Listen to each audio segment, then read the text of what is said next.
You don't know it yet, but 6 months from now, you're going to discover something that has nothing to do with flexibility. You're going to discover that your body was never the thing that needed fixing. Hold that thought, because where you are right now, tonight, none of that is visible yet. Right now, it's 11 p.m. You're in bed. Your lower back has that familiar pull across it, the one that's been there so long it stopped feeling like a problem and started feeling like just the way your body is. The lights are off, the ceiling is the same ceiling, and the day was the same day it's been for a while now.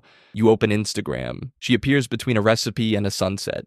Woman in a white sports bra, hardwood floor, a split so effortless she could be sleeping. Morning light catching her shoulders like the universe arranged it specifically for her. The caption reads, 30 days, that's all it takes. Your thumb stops, and somewhere deep in the part of you that has been quietly waiting for a sign, something lifts. Not hope exactly, something more fragile than hope. The feeling that maybe the distance between who you are right now and who you want to be has a very simple bridge across it. 30 days. You save the post. You don't know it yet, but that one tap just opened a door. And 6 months from now, when you finally see what was built on the other side of it, you'll realize the door was never yours to close. Here is how it starts. Level 1, the scroll that feels like a sign it's 11 p.m. You're in bed, not in pain exactly, but there's a tightness behind your knees across your lower back. That's been there so long you've stopped noticing it, except in moments like this one, when you're lying flat and your body reminds you it exists. You open Instagram. The algorithm doesn't know what you want yet. You watch a recipe, a dog, a sunset, and then, between the noise, she appears. Woman in a white sports bra, hardwood floor, perfect split.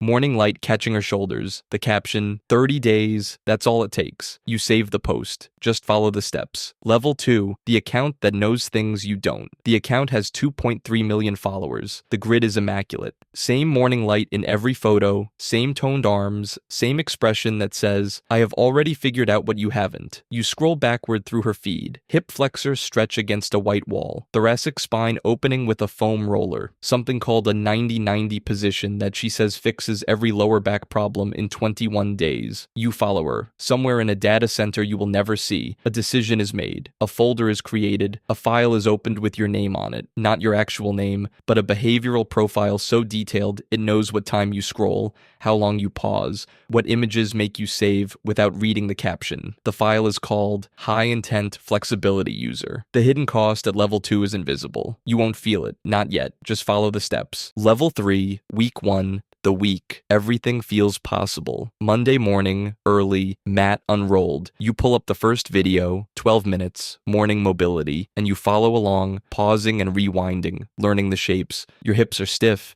Your ankles won't flex past 20 degrees, but you complete all 12 minutes. Afterward, there's a feeling, not a result, not yet, but something like ownership. Your body acknowledged the attempt. You do it Tuesday, Wednesday. By Friday, you've done it 4 times.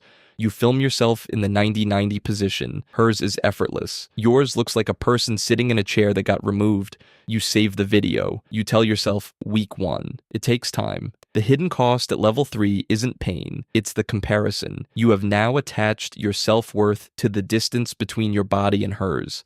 And that distance will be there every morning when you roll out the mat, widening, never closing, because you are measuring your week 1 against her year 7.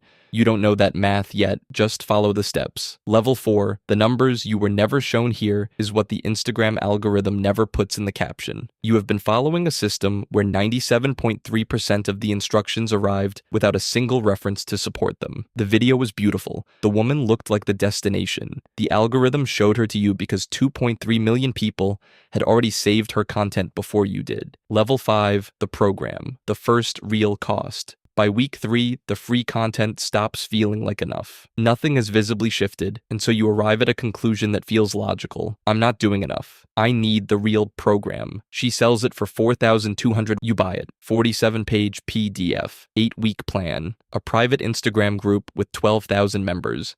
You join and immediately see the transformation photos. Women who used to look like you, who now look like her. Their captions say things like, week 6 and I can finally touch my toes. You screenshot the before and afters. You set one as your phone wallpaper. The hidden cost at level 5 is not the money. Money comes back. The hidden cost is commitment made public. You are now inside a group. 12,000 people watched you join. Stopping means confirming the fear you carried before you started, that your body is the problem, not the method. You cannot stop now. Just follow the steps. Level 6. The morning your body says, no. Week 5, 6:47 a.m. You're attempting a pigeon pose progression. The influencer's front shin is parallel to the top of the mat. She calls it mildly uncomfortable at first. You feel something in your outer hip. Not a stretch, something sharper, something without a name yet. You stop, you sit up, you wait. By the next morning, sitting cross-legged makes you wince. You search the private group for answers. That's just your fascia releasing. Push through. That happened to me too. I cried, but week 6 fixed it.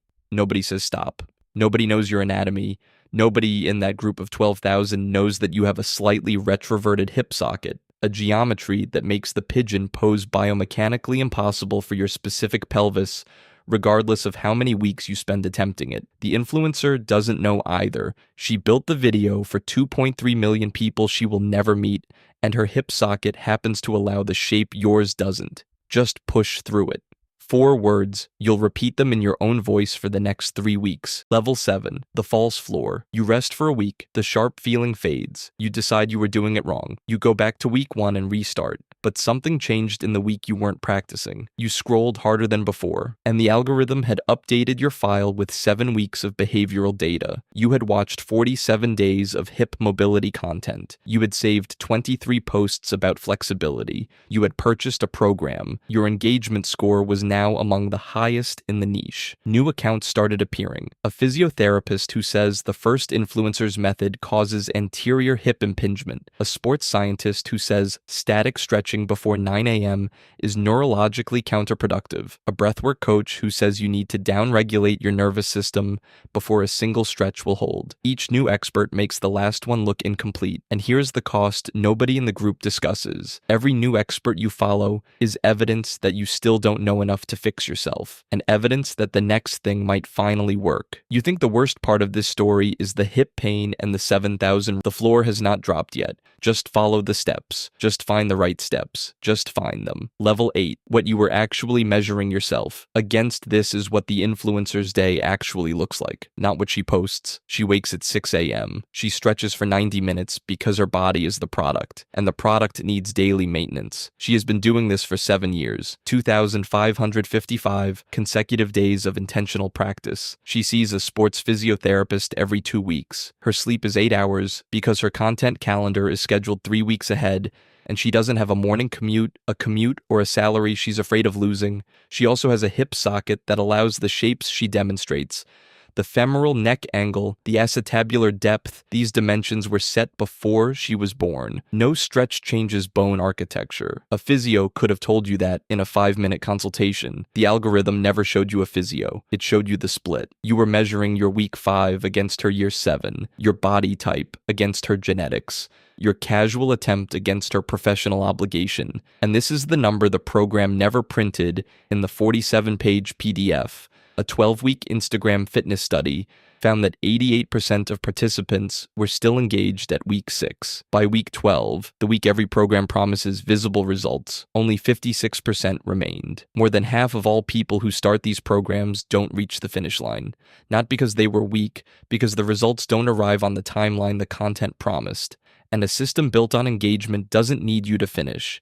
It needs you to keep opening the app. Level 9, the thing that was built inside your phone. 6 months have passed, 67 saved posts, 4 hours and 23 minutes of total mobility content watched, 4,200 for the program, 890 for the foam roller, 2,100 for the resistance band set. You opened once, used twice, and slid under the bed where it sits right now. Your hamstrings measure roughly the same, but here is what has genuinely changed. Your morning now begins with your phone, not because you want to, because the algorithm built something patient and invisible over 6 months of your saved posts, your purchases, your 2 a.m. searches for why won't my hips open, and what it built is a reflex, a need, an opening ritual that belongs to the app, not to you. Every morning, before your feet hit the floor, your thumb is already moving, not toward the mat, toward the feed, because somewhere in month 2, a quiet replacement happened. You didn't build a flexibility practice, you built a scrolling practice with a yoga mat nearby. And the flexibility practice became the excuse to keep scrolling, because as long as you're still trying, you still still need the content. As long as you need the content, you stay inside the system. As long as you stay inside the system is working perfectly. Just follow the steps. This is where that phrase lands now. Not as a promise, as the sound of a door you closed from the inside, believing it was open. Level 10, what was true before you ever opened the app. Your body was never broken. Tightness isn't a failure. It's your nervous system doing exactly what it was designed to do, protecting muscles it has classified as vulnerable, holding them short to keep you from a range of motion it hasn't yet decided is safe. You cannot stretch past a nervous system that doesn't feel safe, and you cannot build safety through a phone screen at 11 p.m. while your cortisol is elevated and the comparison between your body and hers is firing in your brain at the same moment you're trying to relax your hip flexors. The physiology was working against you before you unrolled the mat. But here is the thing, the real thing, the thing worth carrying out of this story. The woman in the white sports bra saved 2.3 million people's posts. The algorithm fed them the same content. Most of them restarted. Most of them bought the next program. Most of them are still right now at 11 p.m. saving new posts. And not one of those 2.3 million people was ever the target. You were never the target. Your flexibility was never the product being sold. Your return was. Every morning you opened the app, you generated data. Data about what images made you pause, what captions made you save, what pain points made you purchase. That data was packaged and sold to brands who want to reach high-intent flexibility users, people anxious enough about their bodies to buy, patient enough to keep trying, and loyal enough to stay in the ecosystem while they wait for results that were never part of the design. You weren't a fitness failure, you were a perfect customer, and the most expensive thing they took from you wasn't the 7,000, it was the 6 months of mornings. Mornings that began with a mat and a genuine wish to feel better in your own body, that quietly became the opening credits of a system that needed you exactly as you were, tight, hopeful, and just about to press save. The stretches were never the problem. The mirror they sold you was.